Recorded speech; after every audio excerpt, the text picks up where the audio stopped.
이 시간 같이 보실 말씀은 잠언 23장 20절에서 21절의 말씀입니다. 술을 즐겨하는 자와 고기를 탐하는 자로 더불어 사귀지 말라. 술 취하고 탐식하는 자는 가난하여질 것이요 잠자기를 즐겨하는 자는 헤어진 옷을 입을 것임이니라. 아멘. 명문대 출신 한 아나운서가 자신의 공부 방법에 대해서 말한 적이 있습니다. 스탑워치를 켜놓고 하루에 무조건 16시간을 공부를 했다고 합니다.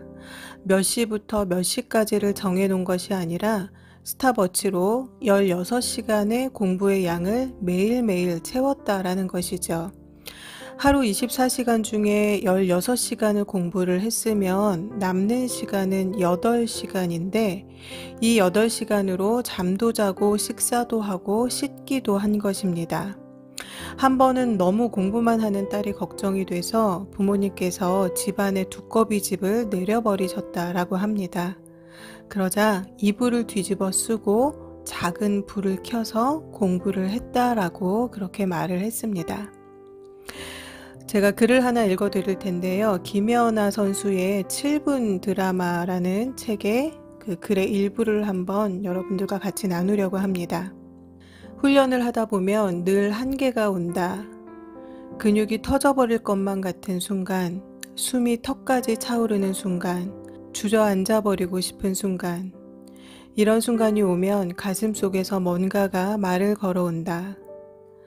그래, 이 정도면 됐어. 다음에 하자. 충분해. 하는 속삭임이 들린다. 이런 유혹에 문득 포기해버리고 싶을 때도 있었다. 하지만 이때 포기하면 안 한 것과 다를 바가 없다. 99도까지 열심히 온도를 올려놓아도 마지막 1도를 넘기지 못하면 영원히 물은 끓지 않는다고 한다. 물을 끓이는 건 마지막 1도, 포기하고 싶은 바로 그 1분을 참아내는 것이다. 이 순간을 넘어야 그 다음 문이 열린다. 그래야 내가 원하는 세상으로 갈 수 있다. 때로는 너무 힘들어서 내 기대치를 낮추고 싶기도 했고 다가온 기회를 모른 척 외면하고 싶기도 했다. 하지만 결코 그럴 수가 없었다. 하겠다고 마음먹은 건 꼭 해야 하는 완벽주의자 같은 성격 탓도 있었지만 그 차이를 일찍 알아버렸기 때문이다. 99도와 100도의 차이. 늘 열심히 해도 마지막 1도 한계를 버티지 못하면 결과는 확연히 달라진다. 아주 작은 차이 같지만 그것은 물이 끓느냐 끓지 않느냐 하는 아주 큰 차이이다. 열심히 노력해놓고 마지막 순간에 포기해 모든 것을 제로로 만들어 버리기는 싫었다. 세상에서 가장 힘들고 중요한 건 마지막 1분, 그 한계의 순간이 아닐까?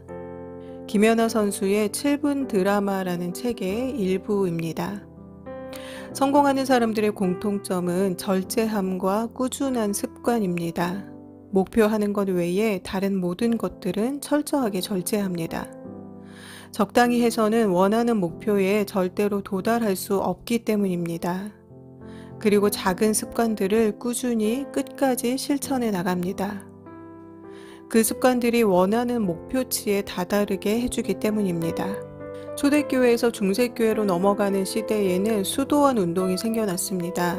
그 배경은 기독교가 공인되고 교회 박해가 끝나자 교회의 영적 생명력이 저하되었는데요. 또한 기독교가 공인이 되면서 교회 안에 들어오는 것이 자유롭게 되어서 구원의 확신이 없는 사람들까지도 아무나 교회 안에 들어오게 되었습니다. 교회 안에서 믿는 사람 행세를 하거나 힘을 발휘하는 사람들이 생겨났습니다. 그러다 보니 영적인 측면이 간과되고 예전적이고 외형적인 측면이 더 강조가 되었습니다. 또한 로마 제국의 문란한 성문화에 대한 반동으로 독신주의가 발달하게 되었습니다. 스페인의 한 회의에서는 사역자들이 사역에만 집중할 수 있도록 감독들과 사제들의 독신 생활을 처음으로 결의하기도 했습니다. 지금의 로마 카톨릭의 이 독신이 바로 이때부터 시작이 된 것입니다. 한편에서는 수도원 운동이 일어나서 자정 운동을 하게 되었고요. 다른 한편에서는 금욕주의 사상이 이 수도원 운동을 부추기는 상황이 되었습니다. 이로 인해서 수도원 운동이 본격적으로 시작이 되었습니다. 수도사라는 말은요, 고독을 의미하는 헬라어 단어 모나코스에서 유래한 말인데요. 주로 외딴 사막에서 은둔자로 살면서 극도로 금욕주의적인 삶을 살았습니다. 이들은 책을 보는 것도 교만의 원인이라고 생각을 해서 성경을 기억해서 가르쳤습니다. 그러니 얼마나 성경을 많이 외우려고 노력을 했을까요? 부작용도 있었지만 긍정적인 면을 살펴보자면 그들은 순수한 사도적인 신앙과 그 전통을 계승하는 데에 많이 애를 썼습니다. 또한 믿음을 지키기 위해서 자발적 가난을 선택하였고 자발적 복종 등을 실행을 하였습니다. 오늘 본문은 술 취함과 탐식에 대해서 말씀하고 있습니다. 삶의 어떤 구체적인 영역에 있어서 절제하지 못하는 사람과의 사귐을 금하는 권고의 말씀이 바로 오늘 본문의 말씀입니다. 사람이 누군가와 사귄다라는 것은 그와 생각이 같고 마음이 같기 때문이지요. 내 주변의 사람들, 나와 가까운 사람들, 나와 절친한 사람들의 삶의 모습은 곧 나의 삶의 모습입니다. 다른 사람을 속이거나 사기를 치는 사람들의 주변에는 그러한 사람들이 많습니다. 운동을 좋아하는 사람들의 주변에는 운동을 좋아하는 사람들이 많고요. 유흥을 좋아하는 사람들의 주변에는 유흥을 즐기는 사람들이 많습니다. 세상에는 재미있는 것도 신기한 것도 또 호기심을 자극하는 것도 굉장히 많습니다. 그러나 모두가 그것을 다 하고 살지는 않습니다. 왜냐하면 사람은 양심이라는 것을 통해서 지적, 도덕적, 의지적, 또 윤리적인 분별을 할 수 있기 때문에 그것을 통해서 하지 말아야 할 것들을 절제할 수가 있기 때문입니다. 그러나 절제하지 못함으로 인해서 무분별하게 모든 것을 넘나드는 사람들이 있습니다. 이러한 사람들의 삶은 늘 사건, 사고가 끊이지 않습니다. 그럼에도 그들은 그 원인을 자신이 아닌 늘 다른 곳에서 찾습니다. 사랑하는 성도 여러분, 우리가 중세시대의 수도사들과 같은 극단적인 금욕생활까지는 아닐지라도 하나님의 자녀로서의 기본적인 절제함을 갖추어야 합니다. 신앙을 위한 작은 습관도 지키지 못하면서 절제함을 지키지도 못하면서 믿음이 생기지 않는다고 불평할 수는 없는 것입니다. 명문대를 가기 위해 또 최고의 운동선수가 되기 위해 그들은 작은 규칙들을 지키고 다른 모든 것들은 철저하게 절제하는 삶을 살았습니다.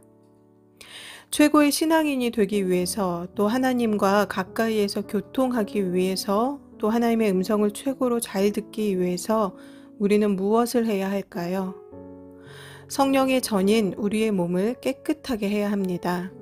우리 속 안에 있는 모든 더러운 생각들, 또 입으로 나오려고 하는 말들, 우리의 몸을 망치는 나쁜 음식들, 이 모든 것들을 절제함으로써 성령께서 깨끗하고 정결한 우리의 몸 안에서 우리를 인도하실 수 있도록 해야 하는 것이지요. 날씨가 점점 더워지고 있습니다. 마스크로 인해 더욱 불쾌지수가 올라가고 작은 일에도 짜증이 나기 쉬운 계절입니다. 자칫 더욱 자극적인 것들을 누리고 싶은 유혹이 많은 이 계절, 우리의 생각과 몸과 마음을 더욱 하나님의 말씀 앞에 붙드시는 저와 여러분 모두가 되시기를 바랍니다. 이 더위가 성령의 충만하심으로 덮어지는 은혜가 있게 되기를 바랍니다. 다 함께 기도하시겠습니다.